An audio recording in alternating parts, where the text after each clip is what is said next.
Okay.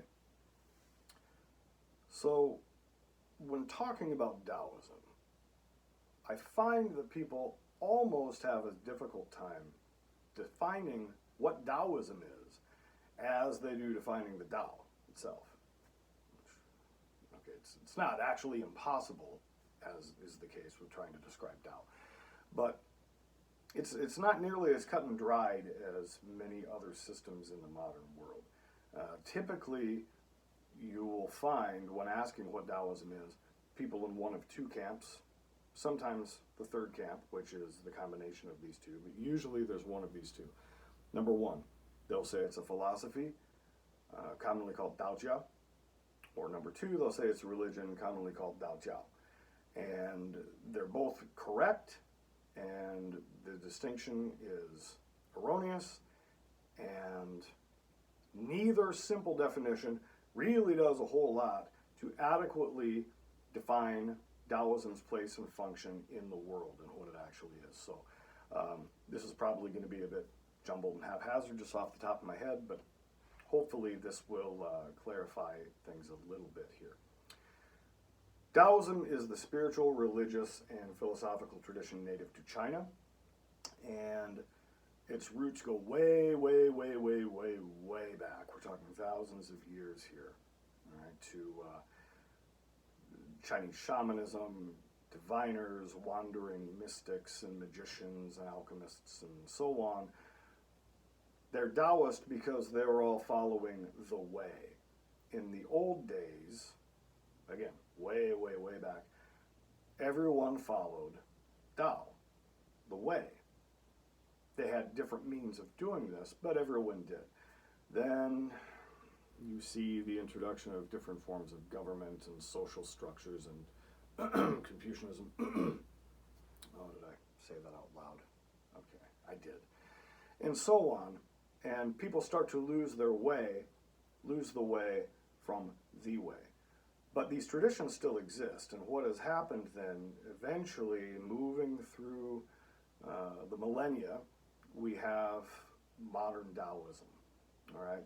So most academics, maybe not most anymore, I would still say probably most, I think this is loosening up a little bit here recently over the last several years, but for the most part, many academics will tell you that Taoism began with the sage Laozi and the Tao Te Ching sometime either during the spring and autumn period, which was like 770 to 467 BCE, or the Warring States or Seven Kingdoms period, which was like 475 BCE.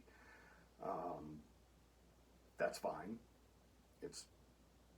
I accept that, but it's not something with which I particularly agree. Many Taoist practitioners, including myself, would tell you that Taoism actually began with Hundi, the Yellow Emperor, much, much earlier, 2697 BCE, right around 5,000 years ago. Again, these dates are more speculative because they're considered prehistoric, and we therefore don't have any written historical records of them with which we can verify these things more concretely. This is one reason for the disparity here. There's no paperwork that you can look up. There aren't even, in many cases, oracle bone inscriptions and such that you could examine. And if you're looking at Taoism through the lens of an academic study versus through the lens of a practitioner, particularly a cultivator, that can really change your definition of what Taoism is and how long it's been around and what all involves and so on and so forth. Part of this, too, has been based on the Western scholars' idea in a stunningly, ironically display of Greek hubris, not being able to adequately fit ancient Chinese spiritual, religious, and philosophical systems into a neat Hellenic or Hellenistic set of categories. They just determined it either didn't exist or it is just something that's much, much simpler that they can become more familiar with, like a very simple naturalist philosophy. Can't find an exact correlate for, say, like a Chinese Heracles. Therefore, The Chinese had no religion and no mythology like the ancient Greeks, because we all know the entire world revolves around what we do in the West, in Western civilization, right? Oh, it doesn't? I don't know. I need to check with the authorities and the internet on that. Okay, anyway. So yeah, both of these things are right.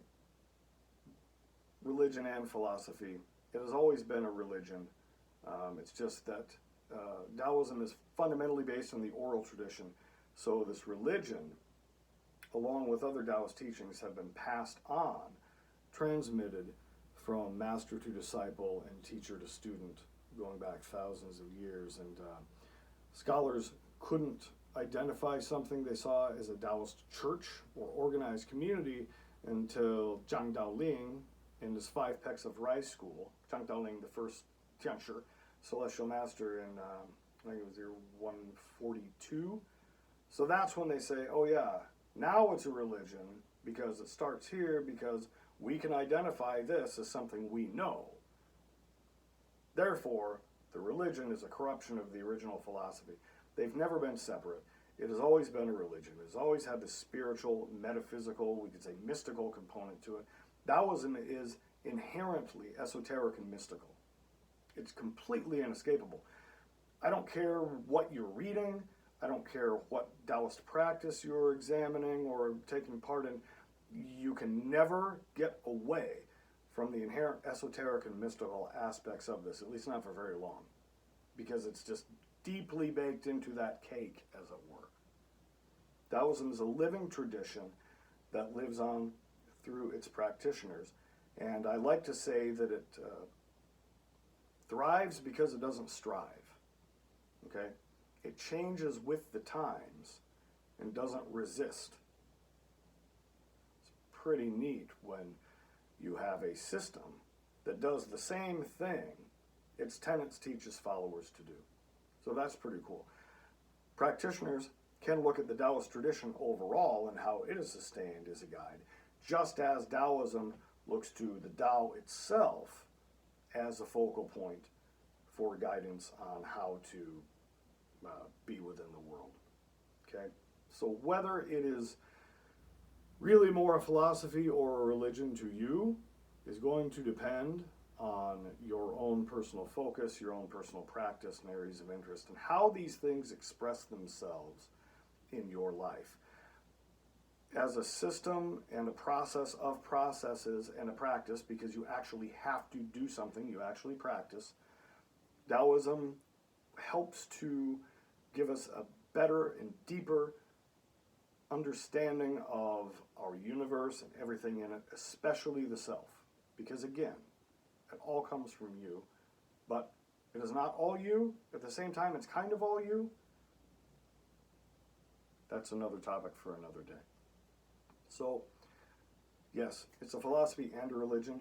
You can't really divorce philosophy from religious doctrine. You can't do that with Christianity. You can't divorce the teachings and philosophy of Jesus Christ from the idea of a man who is God dying and then rising 3 days later and washing everyone of their sins.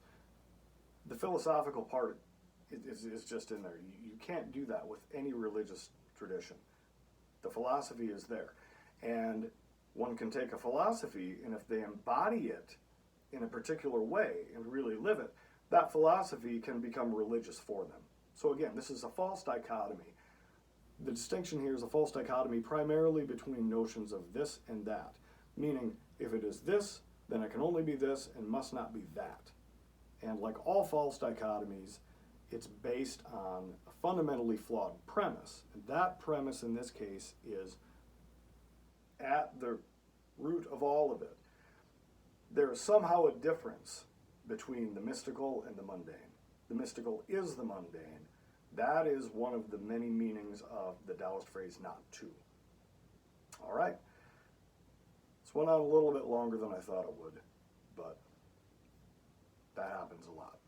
All right, I hope this helped clear up any questions and any confusion that you may have had, and I hope you find it useful. Until next time, Dawan.